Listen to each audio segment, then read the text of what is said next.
सद्गुरुनाथ महाराज की जय। अत्र ऋषि अनुसया माये की जय। आनंद कीर्तनम श्री गुरुदेव दत्त। समर्थ बाळ बद्रीगीर महाराज की जय। मूर्ती तुझी शान लागो मला ध्यान। मूर्ती तुझी शान लागो मला ध्यान। दत्त गुरु तुमचे गातो गुणगान। दत्त प्रभू तुमचे गातो गुणगान। मूर्ती तुझी लागो मला ध्यान। मूर्ती तुझी शान लागो मला ध्यान। दत्त प्रभू तुमचे गातो गुणगान। दत्त प्रभू तुमचे स्वयं ऋषी त्रैलोक्य राणा।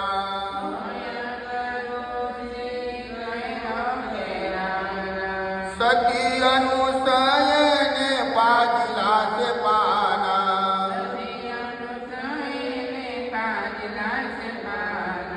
दाखविले निज रूप करुणी गुणगान। दाखविले निज रूप करुणी स्थानपान। दत्त प्रभू तुमचे गातो गुणगान। दत्त प्रभू तुमचे गातो गुणगान। मूर्ती तुझी लागो मला ध्यान। मूर्ती तुझी शान लागो मला ध्यान। दत्त प्रभू तुमचे गातो गुणगान। दत्त तुमचे गातो गुणगान। ब्रह्मा विष्णू महेशाला बाळ केले। तुम्ही वाढ केले। गायेचा भात करून भरविला मुखे।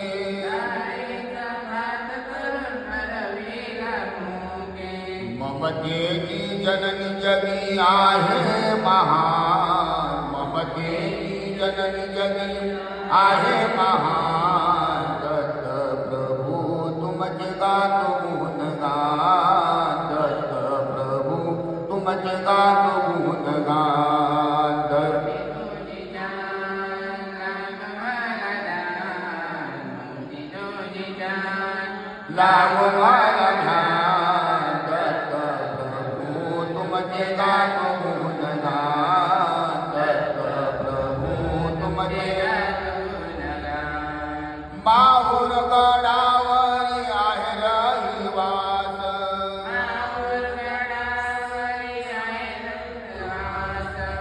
दैवल्य ऋषीची कीर्ती महान।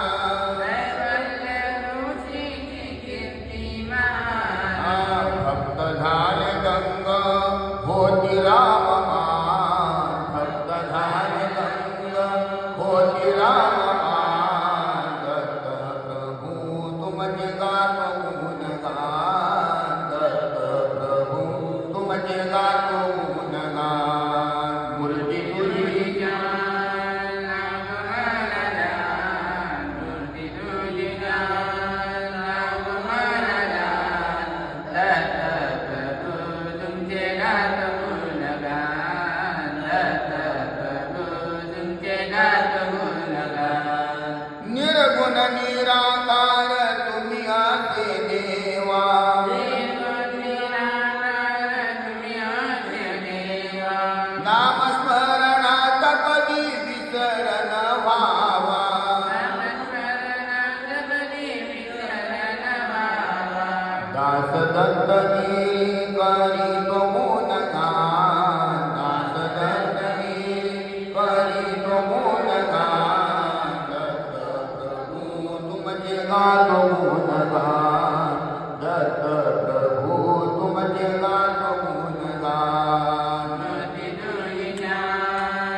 श्रीमदेनाथ गुणगान सद्गुणान महाराज की आनंदाय नमो नमः देवदत्ताय नमो नमः श्री गुरुदेवाय नमो नमः तुझे स्वरूप दिगांबर तू नानसी सर्वापर तू अलक्ष्य अगोचर तुझा आधार विद भक्तासी भगवंत कसा आहे भक्ताचा पाठीराखा पण भक्ताचा पाठीराखा जरूर आहे पण आपल्याला त्याच्यापर्यंत पोहोचायला तेव्हा तो आपल्या पाठीवरून हात फिरवत मनाची खमणा दूर करायची आहे तर मंदिरात जावं लागेल मंदिर आपल्याजवळ येणार आपल्याला मंदिरात जावं असा निज भक्ताचा सोयरा आहे भक्ताचा सोयरा आहे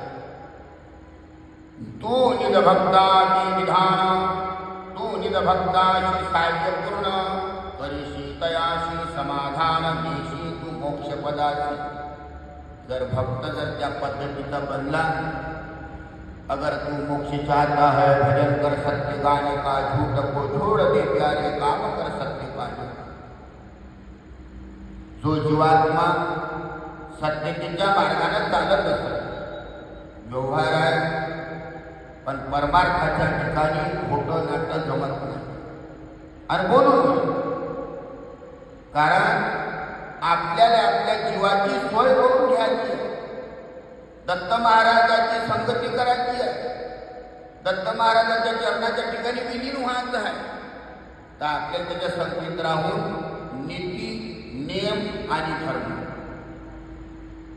तीन गोष्टीचं पालन करावं लागतं जर नीती माणसाची चांगली नसली तर तिथे माणसाचं अनहित झाल्याशिवाय राहत नाही हा जीव मायेच्या पदारात फसला म्हणजे भगवंतावर दुर्लक्ष होते आणि प्रपंचाकडे जास्तीत जास्त लक्ष वेधल्या जाते म्हणून संगती कसा असावी संगती हे आपल्या संप्रदायाच्या व्यक्तीशी म्हणाले जाते म्हणजे तो सत मार्गाने चालत असतो संगत करावी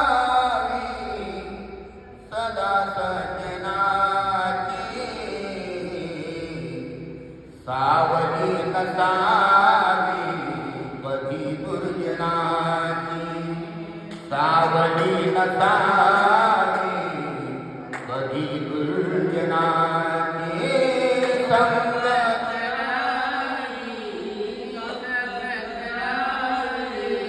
सदा सज्जनाची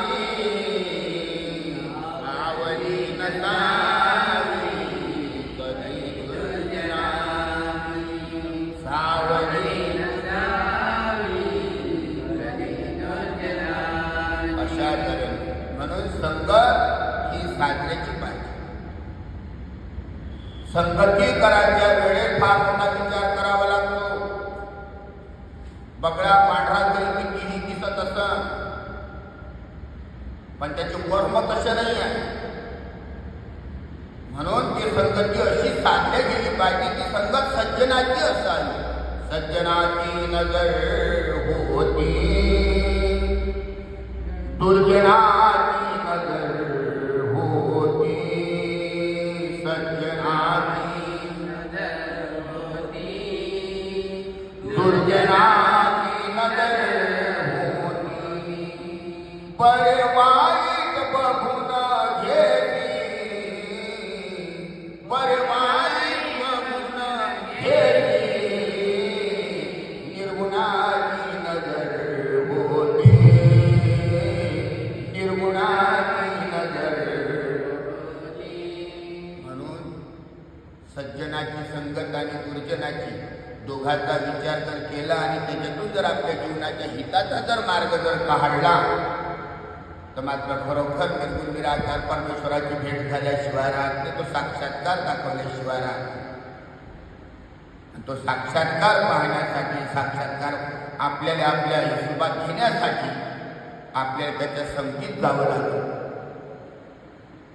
दुर्जनाची संगत केल्यानं काय होते वाईट कर्म घडते मी मागही सांगितलं होतं दोन मित्र होते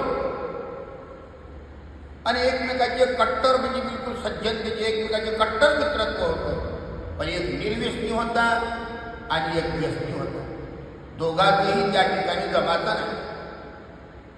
दुर्जन जो समजा वाईट मार्गाने चालणारा जो मित्र होता त्यानं विचार केला का आपण इतक्या दिवसाची संगती करून राहिलो,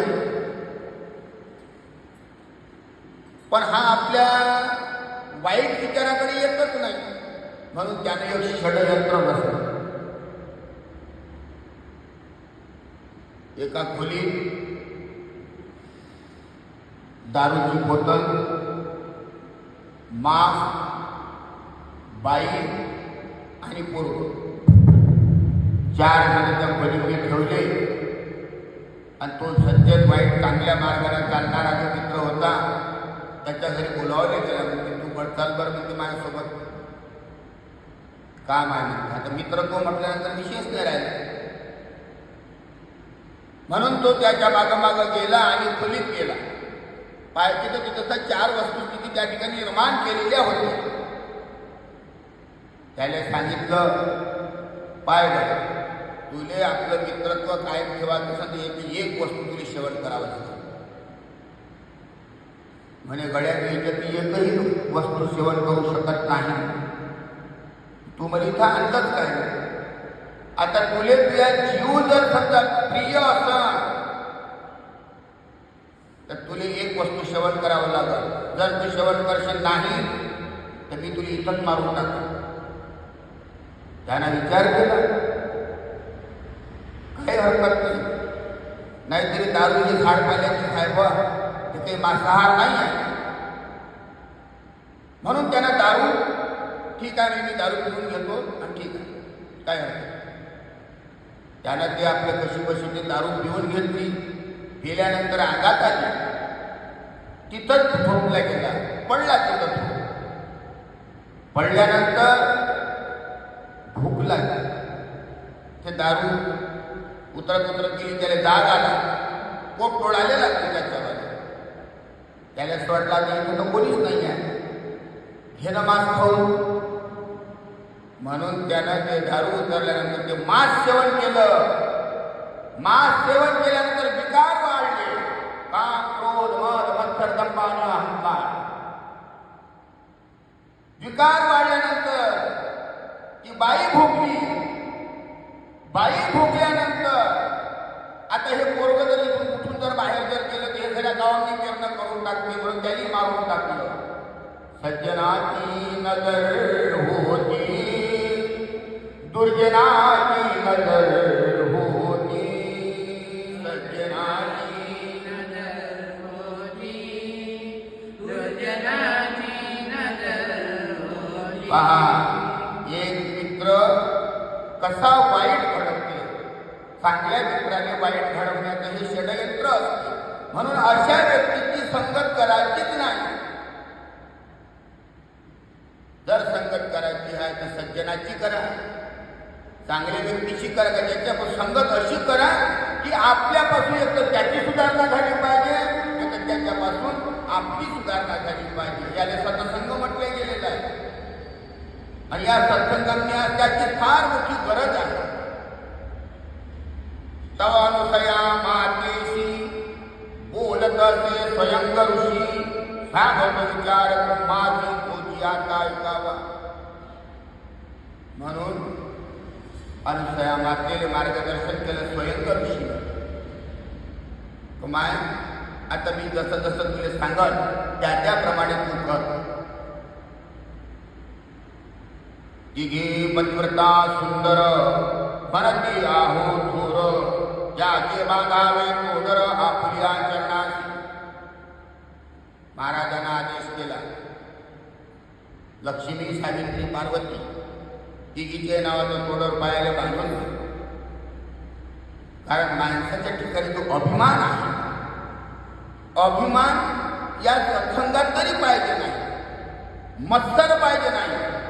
क्रोध पाहिजे नाही. अहंकार पाहिजे नाही. कारण सत्संगांनी लिंगीची जास्तीत जास्त गरज आहे. आणि जो नम्रतेनं लिंगेनं जर सत्संगात वावरत असाल त्याच्या जीवनात काहीही कमी पडू शकत नाही. आपुल्या हिता शेतो सावधान. आपल्या स्वतःच्या हितासाठी, जीवाच्या हितासाठी माणसानं नेहमी करता सावधान असावं.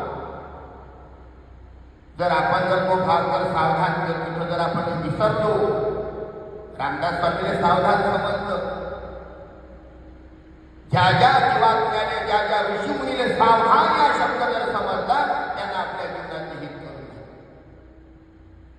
दुसरा हित करू शकत नाही. म्हणून त्या ब्रह्मा विष्णू महेशाच्या ठिकाणी या तिघी जणीचे दोडरतीनं पायाने घातल्यानंतर नारद मुनी आले. एक दिवस पाहिलं अनुसया माहिती. पाहिल्यानंतर त्यानं पाहिलं का हे प्रमाण सावित्री लक्ष्मी पार्वतीचं डोडर बांधलेलं आहे, त्याचा पतिव्रत आहे. तोच निरोप घेऊन पुन्हा नारद मुनी कैलास वैकुंठ आणि सत्यलोक ब्रह्माच्या ठिकाणी गेले. सांगितली हकीकत. सांगितल्यानंतर अहंकार निर्माण झाला. अहंकार निर्माण झाला. ब्रह्मा विष्णू महेश आले. अनुसया मायेच्या घरी पाठवलं का तिच्यावाला सत्व घेऊन या. आता ती महासती अनुसया, पण देवाने तो खेळ करून दाखवायचा होता. ब्रह्मा विष्णू महेश सात रूप धारण केलं. अनुसया मायेच्या घरी गेले. गेल्यानंतर त्या ठिकाणी भिक्षा मागितली, आम्हाला भोजन पाहिजे.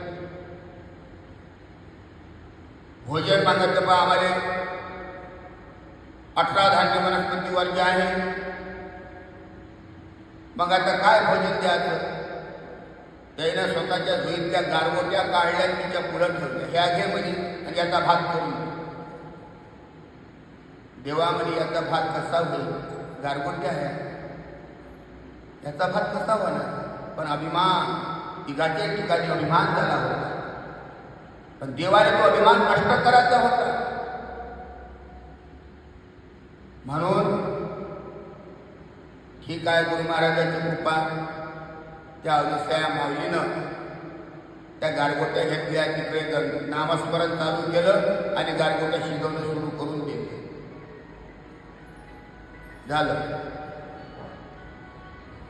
गारीचा भात तयार झाला आणि इकडे सांगितलं का महाराज भोजनाने बसा, तुमचं भोजन तयार झालं. पत्राळी काळाच्या व्यक्ती वाढल्यानंतर ते म्हणाले बा आम्हाला नग्न भोजन पाहिजे. आता नग्न भोजन परपुरुषाच्या पलीकडे कसं काय?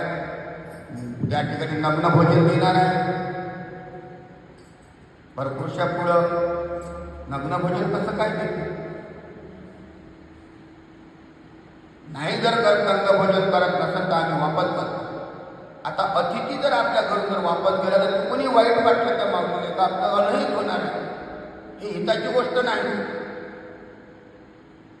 म्हणून तिनं अत्र ऋषीची आज्ञा घेतली आणि महाराजाच्या कमंडलूचं तीर्थ आणलं, पत्राळीवर शिपडलं, त्याच्या अंगावर शिपडलं. बालक झाले. अभिमान मत कर आदमी प्रेमू भला मेरा भला, किस सोच अपने मंजबे किसी का अहम जग में केला. म्हणून माणसाच्या ठिकाणी अभिमान पाहिजे नाही. अभिमानानं घर पुरल्या गेलं. अभिमानानं स्वतःची भस्म करून टाकते. अभिमान एवढा खराब आहे. म्हणून या सत्संगात तरी अभिमानाची गरज नाही, मत्सराची गरज नाही. लिप्ता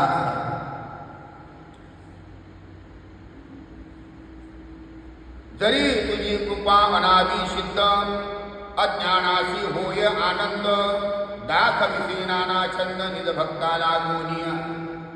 म्हणून अनेक तऱ्हेने या भक्ताले समजावण्याचा प्रयत्न केला जाते. म्हणून संगती कशी करा? सज्जनाची करा, अभिमानाची नाही.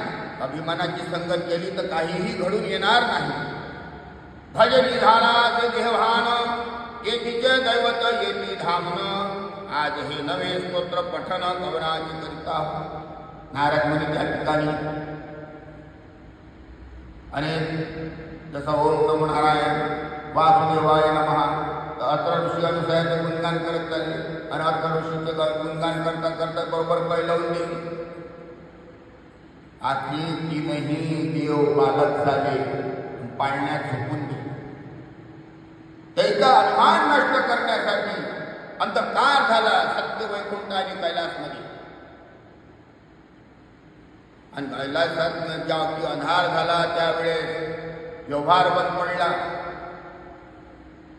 सावित्री, पार्वती आणि लक्ष्मी तिघी जणी पुन्हा अनुसया माईच्या घरी आल्या. आल्यानंतर त्यानं दृश्य पाहिलं आणि त्या माईने विनवणी केली की आम्ही तर तिन्ही लोकांच्या पतिव्रता आहोत, पण तू आमच्यापेक्षा श्रेष्ठ आहे. आणि श्रेष्ठ असल्यानंतर आमचे पती दाखवून दे. पाळण्यात दाखवले, पण त्या ठिकाणी ब्रह्म्याच्या जवळ वेद नाही, महादेवाच्या डोक्यावर चंद्र नाही, विष्णूच्या जवळ सुदर्शन चक्र नाही. तीनही बालक एक रूप केले म्हणून त्याचं नाव दत्तात्रय ठेवला. त्रय म्हणजे तीन, आणि दत्ताच्या स्वरूपात केले. पतिव्रता म्हटल्यानंतर आता आपण जर समजा एखाद्या बाळाला जर हात लावला किंवा जर आपला मग नवरा निघाला तर बरं, नाही निघाला तर अनहित होईल. म्हणून देवी ओळख काही केल्या ओळख पुरेना भ्रांती पडली अंतरी. त्यावरती पुन्हा अनुसया माईने विनवणी केली का आमच्याच्यानं तर काही ओळखणं होत नाही बा, तू आता आमचे पती ओळखून दे. त्यावेळेस अनुसया माय गेली, अथर्वशीच्या कमळातलं तीर्थ शिंपडलं. तिनेही स्नान केले, मोठे केले, आपापले नवरे घेऊन गेले. म्हणून हे कशाचं कारण आहे? अभिमानाचं कारण आहे. म्हणून माणसाच्या ठिकाणी हा अभिमान नसावा, संगत सज्जनाची असावी. सज्जनाची संगत जोपर्यंत घडत नाही, जोपर्यंत शास्त्राचा आपल्याला रस्ता सापडत नाही, सत्संगती घडत नाही, तोपर्यंत जीवनाचं सार्थक नाही. सार्थक करण्या गुरुनामाची बांधून घे गाठोडी, बांधुनी घे गाठोडी. सार्थक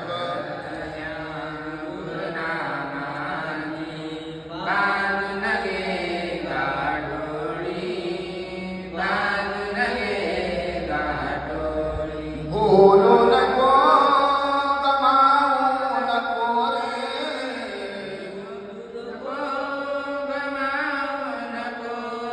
अमोल घडी घे दत्तनामाची. सार्थक करण्या प्रभु नामाची, बांधून घे गाठोडी, बांधून नामा वाचून गती नाही, कृपे वाचून ज्ञान नाही, आणि गुरु वाचून मुक्ती नाही, सत्य सत्य त्याला. म्हणून निष्कामतानं नामस्मरण करत राहा. आपल्या जीवनाचं सार्थक झाल्याशिवाय राहणार नाही. एका जन्मात नाही तर अनेक जन्म जरी घ्यावे लागले तरी पण ते नामस्मरण मुखातून केलंच नाही पाहिजे. आणि ज्या मुखानं आपण नामस्मरण करतो त्या मुखाची बात सुद्धा केली नाही पाहिजे. म्हणून ते मनातल्या मनातच नामस्मरण असावं. आपल्या जीवनाचा साठी सार्थक करण्यासाठी आयुष्यभर नामस्मरण करावं लागते. जर ते केलं नाही तर शेवटच्या क्षणाला दत्त हा शब्द तरी आपल्या मुखात आला पाहिजे. याच्यासाठी एवढी मोठी तडजोड करावं लागते. संकट टळल्या जाते. गुरु शिष्य होते आणि शिष्य माधुगिरी मागायला गावात गेले. माधुगिरी मागता मागता एका ब्राह्मणाच्या घरी, आणि ब्राह्मणाच्या घरी तिथं अलग निरंजन गुरुदेव दत्त. मागितल्यानंतर त्या बायकोनं म्हटलं नाही तरी हा फेरीच तर करते म्हणे. मग आपल्याला ते लेकरू बाय नाही आहे बा, मग आपण ते लेकरू आपण दत्तकच घेऊन घ्यायचं ना. ब्राह्मणानं पंचांगात पाहिलं तर त्याचं 12 वाजताचं मरण होतं.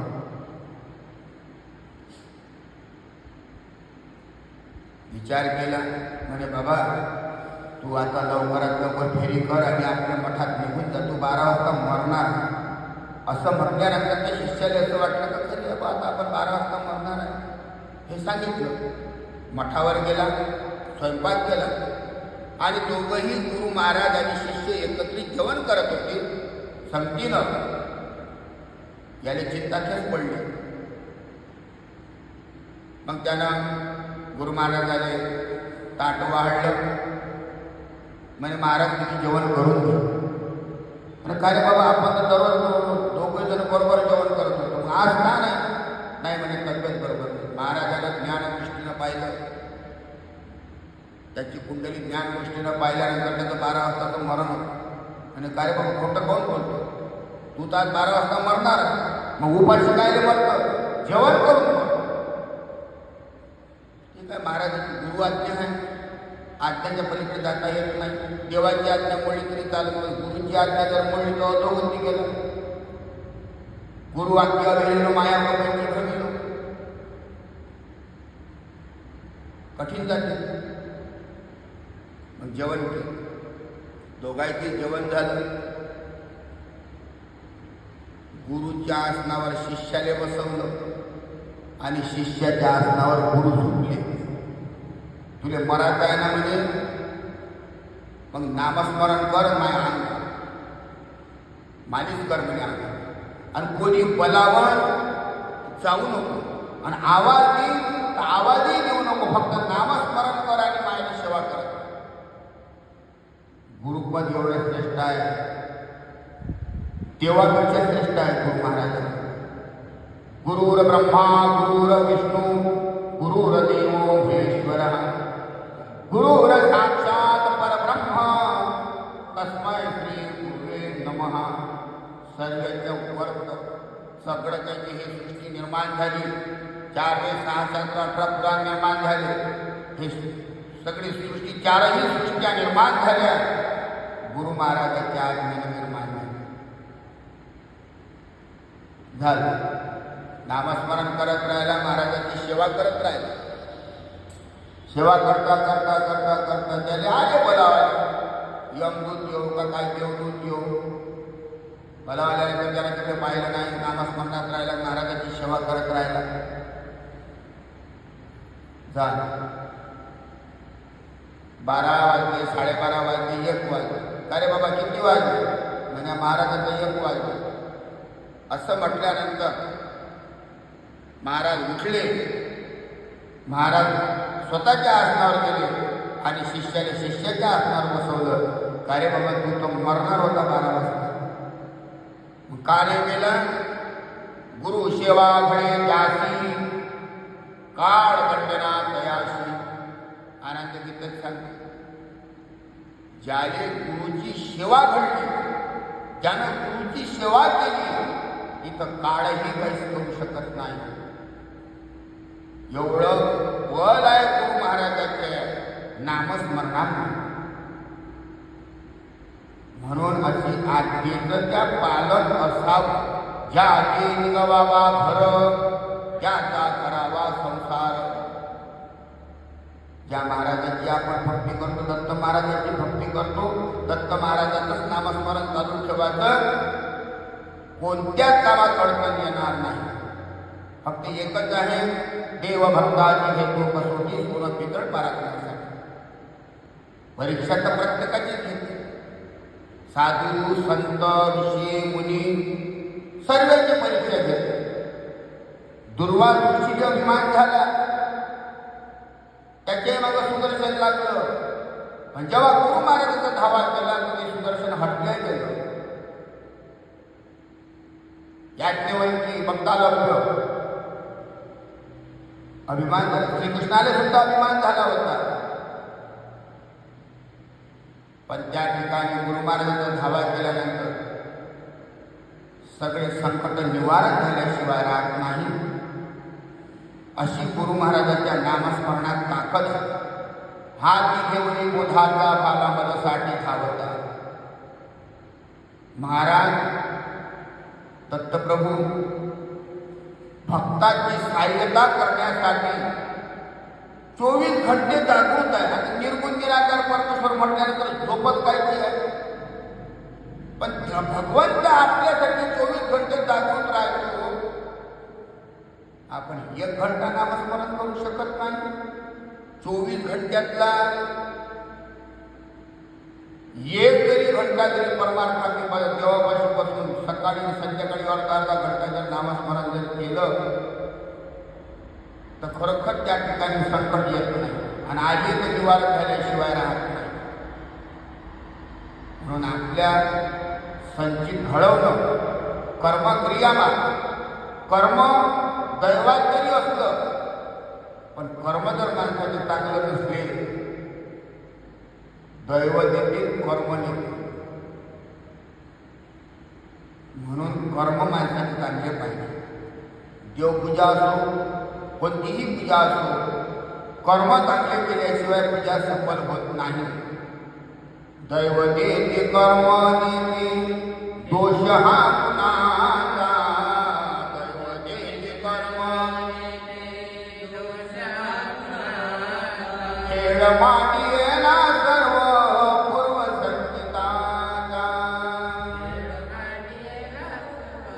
पूर्व संचिताचा अशा बाब हे संचिती नातिके कल्पांती म्हणून संगत असावी. गुरु महाराजांची संगती असावी. दत्त महाराजांची संगती असावी. हे जर संगत असते तर काही कुठं जा लागत नाही. मरण हे माणसाचं अटळ आहे.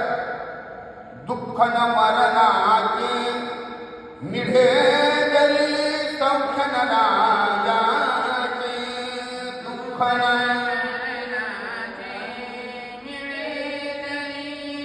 सौख्य न राजाचे म्हणे कड्या नवरे रंग. म्हणे कड्या नवरे रंग. संताचा संग असा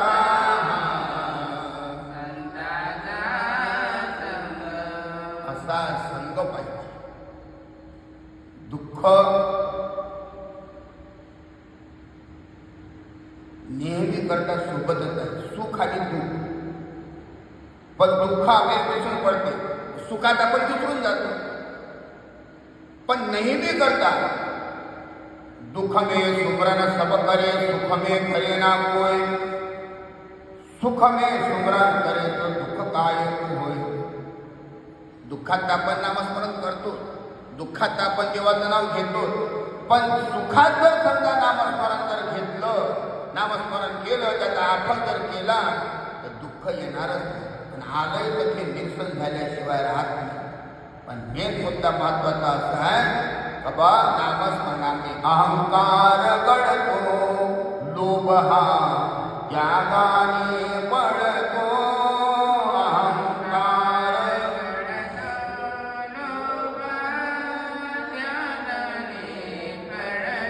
चढतसे प्रेमाची भंग.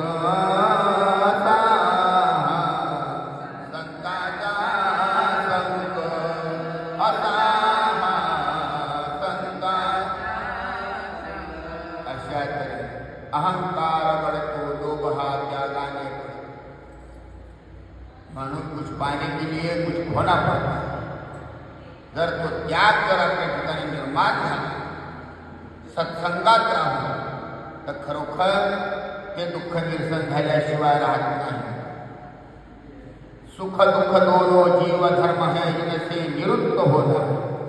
सुख आणि दुःख या जीवाचा धर्म आहे आणि हे दोनही सोबतच आहे. पण आपण कसं क्षणिक जर सुख झालं तिकडे विसरून जातो भगवंताने आणि दुःख झालं साऱ्या गावामध्ये वाटतो. अशा घरात दुःख झालं बा तशी अडचण आली होती अशी अडचण आली होती. पण सुख हे व्यक्त करत नाही. मग सुखही व्यक्त करू नये दुःखही व्यक्त करू. दोन्हीही समान ठेवायचे. आणि अहंकार हा माणसानं नेहमी करता 4 पाऊल दूर ठेवले गेला पाहिजे. जिथसा आपल्या भावना दुखावल्या जात असत तिथं मौन धारणा केली तरी फार चांगलं. कारण मौन धारणा जर केली तर पाप नाही पुण्य नाही.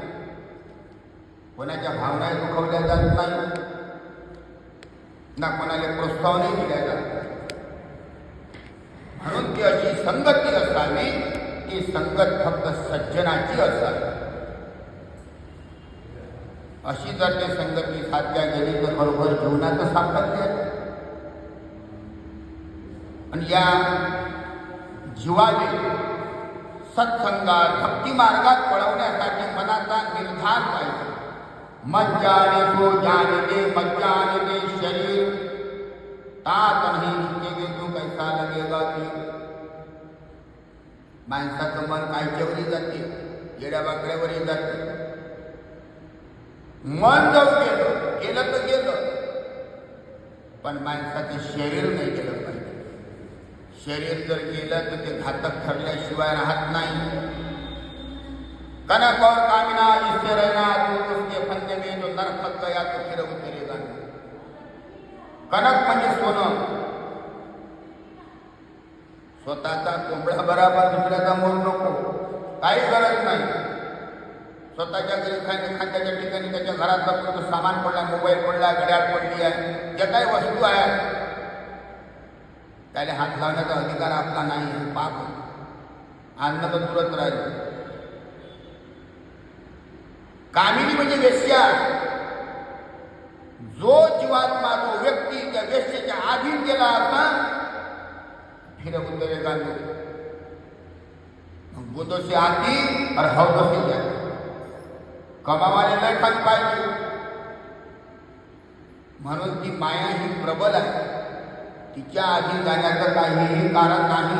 एकतत्वनामरी मना हर्षी करुणा येईल तेव्हा एकनिष्ठ भक्ती करायची, पतिव्रता भक्ती करायची, एकनिष्ठच राहायचं. त्याच वेळेत आपल्या जीवनाचं सार्थक झाल्याशिवाय राहत नाही. म्हणून अनेकजी बाबा सांगत होते, दत्त स्मरण करीने माने,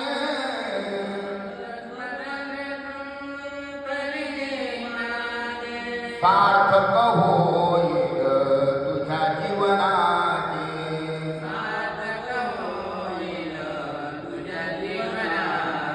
फळ मिळेल मोक्ष पदाचे,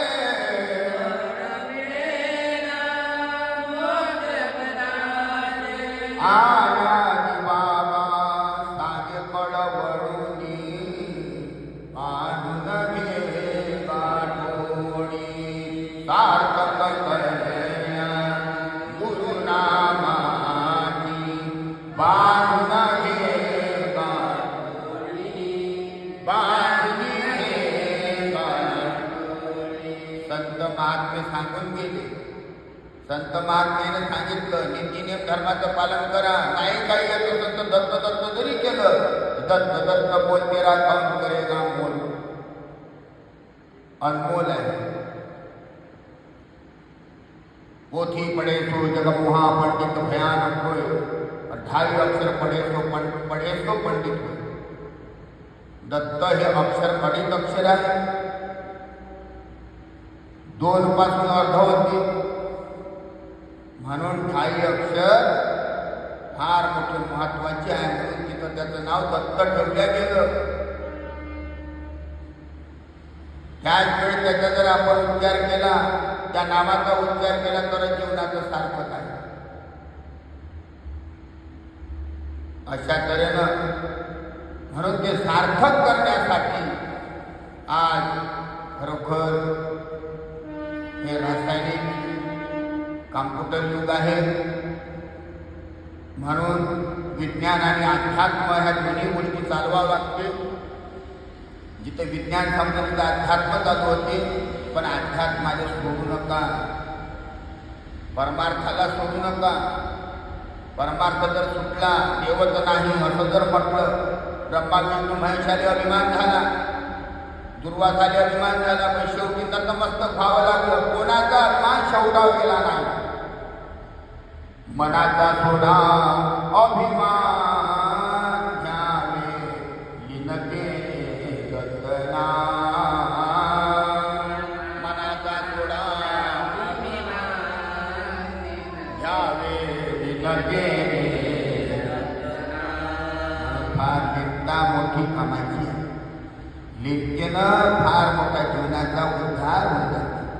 पण अभिमान कामात पडत नाही. अभिमानानं किती जण नागवल्या गेले. रावणासारखे त्यालाही अभिमान झाला होता. ज्या ज्या ठिकाणी अभिमान झाला त्या त्या ठिकाणी दुर्व्यवस्था झाली. शेवटी त्याने या लागलं सत्संगातच. सत्संगती ही फार मोठी महत्वाची आहे. ती सत्संगती साधण्यासाठी नामस्मरणाची गरज आहे. नामस्मरण फार महत्वाचं आहे. कोणतंही शास्त्र वाचा, 4 वेळ 6 शास्त्र 18 पुराण जरी वाचले तरी नामाशिवाय गती नाही. नामस्मरण फार महत्वाचं आहे. त्यासाठी जीवनाचे फार मोठी गेले करावं लागते, कष्ट करावं लागते आणि कष्टाशिवाय फळ प्राप्ती होत नाही. विष्णू विचार करी आपण म्हणे आणावा तो त्रिनयन सांगेल निती लक्ष्मी लागून ऐसा दयाने नेम केला. त्यानं त्याच्या बायकाने समजावून सांगितलं तरी पण ते त्यानं ऐकलं नाही. कारण काय झाला, स्कुंद चढलेला होता आणि तो स्कुंद नष्ट करण्यासाठी नामस्मरण बोलून गेले. निर्गुण निराकार परमेश्वराले बोलून गेले. संगमी मिळाले तिघे जण आपलाले कोळीचे वर्तमान एकमेकाशी निरूपिती दान ब्रह्मा विष्णू महेश एकमेकाला सांगायला लागले. काय तिघी अभिमान झाला. आपल्याला माहीत आहे दत्त महाराज आपल्या घरी आले होते, स्वयं ऋषी आपल्या घरी आले होते, पण आपण अनादर केला, त्याने निघून गेले. म्हणून अनादर न करता आदर असावा, फार मोठी नम्रता असावी, शांती हृदया क्षमा शांती किती देवाची वस्तू. ज्या ठिकाणी आजही आपण बऱ्याच ठिकाणी पाहतो किती मोठे नम्र असतात लोक, कशाचा अभिमान नाही राहत, त्या ठिकाणी भगवंताचं वास्तव्य असतं. म्हणून आपल्या ठिकाणी मनाचा निर्धार पक्का करा. भक्तीसाठी निर्धार पाहिजे मनाचा. ज्यावेळेस तो निर्धार पक्का करा तेव्हा तो त्या भक्तींनी विलीन होईल. नाही तर ती भक्ती गोफड गेल्याशिवाय राहणार नाही. म्हणून भक्ती करा, नामस्मरणाकडे वळा, नामस्मरणाच्या माध्यमातून जीवनाचा उद्धार करा. सद्गुरुनाथ महाराज